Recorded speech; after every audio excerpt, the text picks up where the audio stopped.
Un discurso político sin saliva. Hi, I'm Amelia Orozco here at PlanetaXLive, and I'm so glad you're with me today because I have a very special guest here with me today, Juan Carlos Angeles. He's a filmmaker from Chicago, and he's got a very exciting film project underway that we're going to show you some bits of that trailer today. But first, we want to get to know a little bit about this filmmaker. So welcome. Thank you. Thanks for having me.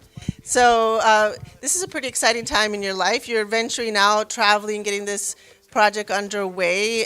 Tell me a little bit about what gave you the idea for this project that you call American Outlander, correct? Yes.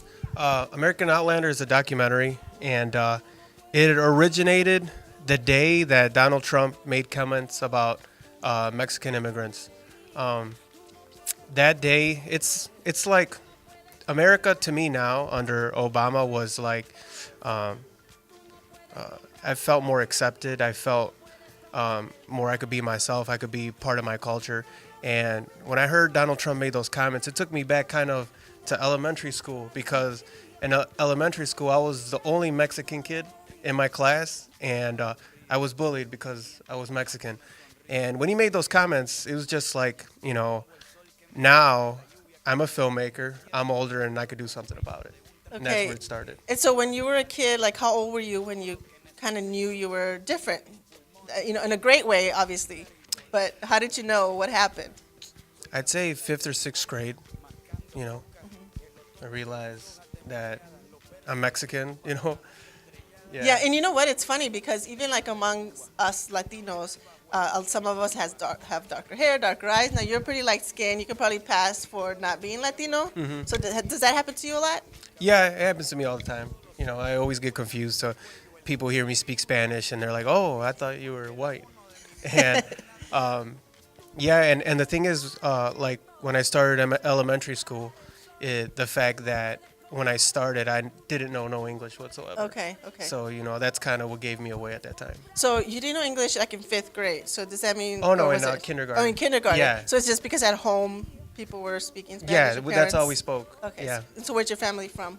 My mom's from Jalisco, Ciudad Guzman, and my dad's from Moroleón, Guanajuato. Okay. So you guys were always visiting Mexico as a kid? Yeah, it was like every year type thing. I think by the time I was 5, I had only visited like once. Okay. But yeah, it was like every summer or winter vacation I would go over there. And I know, like, growing up here in the Chicagoland area, you probably saw a big difference as you went across the border to visit with family. What are some of the biggest differences you noticed as a kid when you were going to Mexico? I'd feel more at home. You felt more at home in Mexico? Yeah, okay. yeah. Yeah, just that feeling that, the smell of Mexico, just the environment. It really, once I crossed the border, a part of me just felt very happy. And it's funny that Juan Carlos says the smell, because for those of you that haven't visited like that, like on that level, as far as like going to visit your family, those smells to me are like the diesel fuel. Yeah, the pollution. Like the fire burning, and the tacos and the side of the road. Mm-hmm. Those are like very homey feelings. But at the same time, we see another side of society when we go there that kind of makes us understand why we have a lot of immigration into the U.S., mm-hmm. Correct? What did you see in that aspect that you said, oh, no wonder people want to go to the U.S.? Where? In Mexico. Did you see like people struggling to survive? What's going on over there? Because I know it's kind of like normal to see little kids like selling gum on the side of the road for, the economy's pretty bad. So people strive to come to the U.S., correct? Yeah. Find a better way of life. I think going to Mexico, I really didn't think about, how the idea of like, why do people come over here to the U.S.? I knew obviously it was better paying jobs, but, when I was younger, I really didn't put that much thought into it. Okay. Yeah. But it looks like you are putting more thought into it now because through this project, you're going to do something pretty amazing. First of all, we have this trailer that we're going to see in a little bit where it shows you going to different parts of southern U.S. Mm-hmm. and doing some crazy things that normally normal people wouldn't do. But what is it that you're doing down there? So I'm part of this project is in order to understand what it is to be a deported man, I'm going to deport myself to Mexico and try to make a living in Mexico with, you know, con el español que sé, with, you know, the Americans have this idea that just because my parents are from Mexico or I have Mexican heritage that life should be a piece of cake. Just go back and, you know, all your problems will be solved. But I don't think that's the case. And with this project, I'm going to show not only for me, but for all the undocumented people that have been living here for decades and they want to send them back. It's pretty much the same effect as sending somebody like me back. Well, not back because I'm not from there, but I'm going to, that's kind of a little experiment that I'm going to do. And I'm also going to take the deadliest immigrant route back into the United States. So you're doing all this just to show that it's not as easy as kind of like the politicians make it seem. Like, okay, just send them back to their home. They should feel right at home. Like you said, it's, you know, comfortable, it's home. Mm-hmm. But there's, you know, different things to think about. Like, how am I going to make a living? What are you taking with you when you deport yourself? I don't know, maybe $500, $1,000 and my clothes. And that's probably like a lot more than most people when they get deported, right? That you would think. What happens in reality? I guess I've never asked that question. That's probably a good question. Well, we never know. Like maybe, you know, and that's why I'm glad to be Latino, because a lot of us stick together. You know, even if that were to happen to us, we probably could make a couple calls and some people might help us so we can at least have something to eat. But at the same time, you're faced with this, you know, dim reality that you're now back in square one. Yeah, you know, at the end of the day, you only got maybe a week to crash at somebody's house, get the chilamano, and then you got to figure out, you know, what to do from there. Right, and then is your goal as this deported man going to be to raise enough money to get back? Yeah, once I'm over there, obviously, you know, my goal is going to be to work until I have enough money to get back. So to my family and friends. So what is your ultimate goal? Like when people are watching this, what do you hope to accomplish in the minds of people? I want to get empathy for undocumented immigrants. This idea of trying to deport 11 million people without really thinking about, you know, what we're going to do to these people is an understanding of kind of looking ahead. I want you to see what happens when you do this to somebody.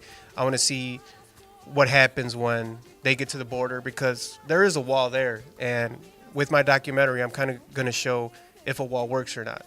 And also, you know, if somebody wants to come over, they're going to come over regardless. And even if they got to take the deadliest route to the United States. And good thing you bring that part up about it being the deadliest route, because every year so many people or bodies are found in those parts of the U.S. where people have attempted to cross, things have happened, or, you know, maybe they got lost, they ran out of water, or maybe just met with someone who had ill fate towards them. Mm-hmm. And that's a risk you're willing to take when you go out there. Yeah, actually the area that I'm going through, it's in Arizona. It's like 2 hours south, 2 hours west of Nogales. But like from Nogales to 3-4 hours west of that, that's like it's a Sonora desert. That's all it is, and that's where all those people have perished.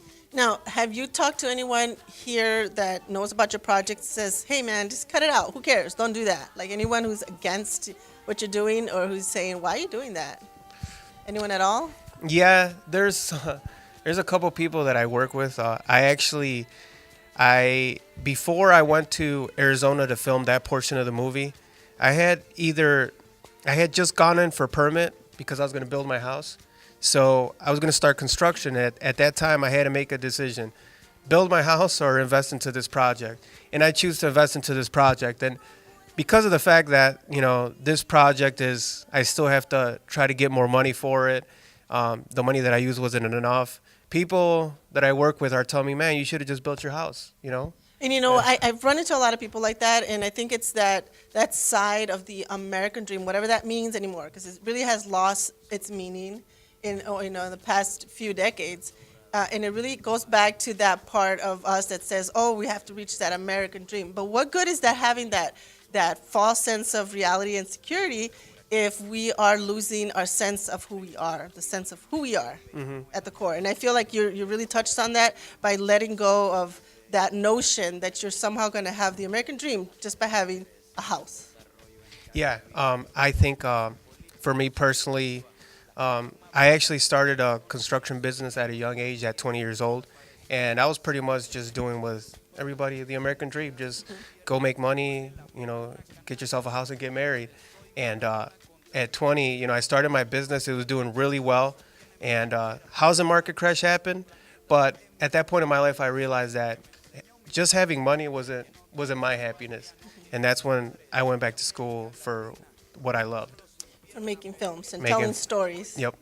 Yeah, and so this is a great story, and it's obviously very timely. But people out there might say, "Oh, this is perfect time to do this." We're in these political times, but actually, this issue's been going on for so long. It's just now that it's in the spotlight. Correct? Yeah.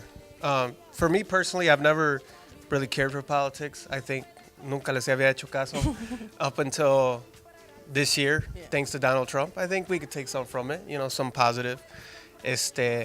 But I always told myself in film school, before film school, I just see nothing but movies about immigrants crossing, trying to make it into the United States. And I told myself, you know what? I'm never going to make a film about immigration, because I saw so many of it. It's like the same story over and over, and yet here I am. But it's not the same story, actually, because each one of us, I think, has a different story. And if we can just get one more person to really empathize with this movement, and it's not that Latinos or any kind of immigrant wants to come and invade the U.S. and take over jobs. It's not about that. It's really about survival. And if you ever talk to someone who's from Mexico and who's here working, they yearn to be back there. They yearn for those holidays that they enjoy back home. They yearn for the familiarity of their town, and they're stuck here in the snow, going to work at a factory every morning. They're stuck in a routine, but at the same time, it's bittersweet because they get to maybe just help their mom back home just a little bit, and it's tough times. And I think just as humans, we should just care about other humans, and I think your film's really going to accomplish that.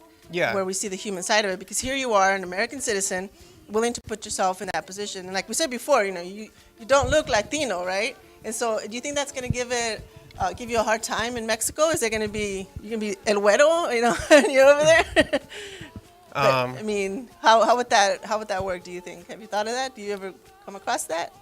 Not really. Because I'm going to go to a city called San Miguel de Allende. Okay. And there's a lot of people that look like me over Okay. there. So I don't think it'll be that bad. I see. Yeah. All right. So and I think I get that a lot. People are very shocked when you're very like protected into your own little world. You don't see that there's a lot of us Latinos from all parts of the U.S. and different parts of Latin America, that we have very different customs, even within our own culture, even within our own Latinidad. We have different costumbres. Where I grew up, we ate tortillas de harina, right? That's where I'm from. But so tell me, how do you see yourself changing after this whole process? I mean, you've already been through a big part of it. There's a big part left to do. How has it changed you? I think I guess I could only speak on the part that I've done already, but the journey that I took as an immigrant was a 25-mile journey, and there's no safety net. We're doing it how it is, and there's a lot of stuff that we had to look out for. They warned us to be careful of if we got bitten from any insect, any spider, any scorpion, anything. They said we gotta take you from helicopter, to the nearest hospital. But like snakes, like all these critters that we had to be careful of, and they said, drug dealers are, trying to work these areas, and might see you as a threat. Fellow immigrants who are running out of water that might want to, take your water. Just so many things, and at the same time trying to, stay away from Border Patrol. Okay. So there's a bunch of elements, but it made me a stronger person. After doing something that you definitely don't know, you don't know the outcome. You walked into an unknown land that you're not familiar with, and anything could happen. So it definitely just made me a stronger person. It made you want to do it even more instead of making you want to give up in the middle of the desert, I'm sure, even though you had the option to say, you know what, I'm done, I'm going to go home. But it really made you want to keep going. Yeah, So- definitely. So I'm really glad to hear that. And here we're going to go right to your trailer and show it to everyone that's watching. And here we go. So give it a shot. We'll be right back.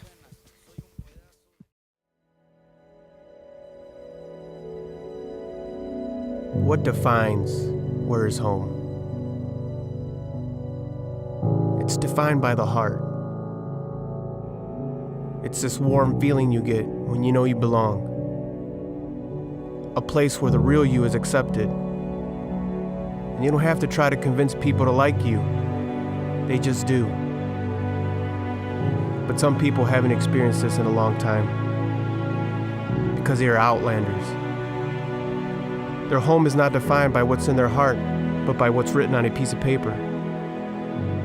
They live in fear of being pulled from their home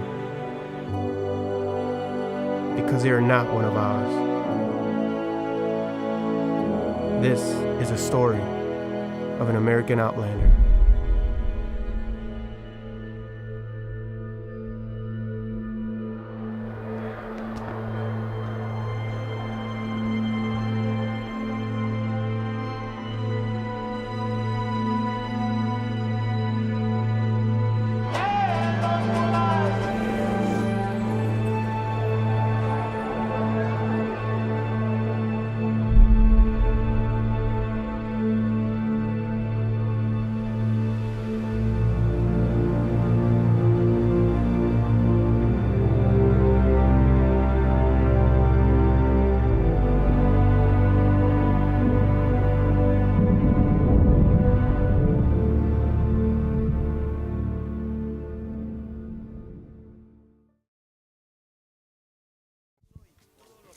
Wow, I just got to say, man, you have done quite a job on that. That is just amazing. Congratulations. Muchas gracias. Yeah, and so you know what? We really want to invite you to be a part of this. This is, like a great moment to just step up and say, you know what? I want to pledge to this cause. I want to see this film completed. I want to see what happens. I want to have an impact on the world. So that's what we're going to share Juan Carlos's Kickstarter page with you, and you can be part of this whole process. Wouldn't it be awesome to have like all these partners with you, walking alongside you? In a way to speak. Oh yeah, for sure. I really, it's good to feel supported for the cause that you're supporting, and around the world that's so negative around immigrants right now. I do feel like I'm standing up for myself, and it feels good to have some backing behind me. Yeah, and I think you have a lot of good backing already, but there's still so many people out there that are like, sometimes you might feel like you're helpless. You're watching the news, you're watching all these things going on around you, and you're like, well, what can I do? I'm just one person. Well, this is one way that you can get the word out to just more people out there on different platforms. So I just urge you to visit this Kickstarter page and just get in with it. I'm going to be there too. So thank you so much. And thank you so much for being here with us. And all right, for sure. Thanks for having doing me. this. I mean, you're so brave to do this and to give up, your personal money to do this as well. And I think this is so admirable. So thank you. It's my pleasure. All right. So we'll see you next time here at PlanetaXLive. This was Amelia Orozco with Juan Carlos Angeles, and we'll see you next time. See you later.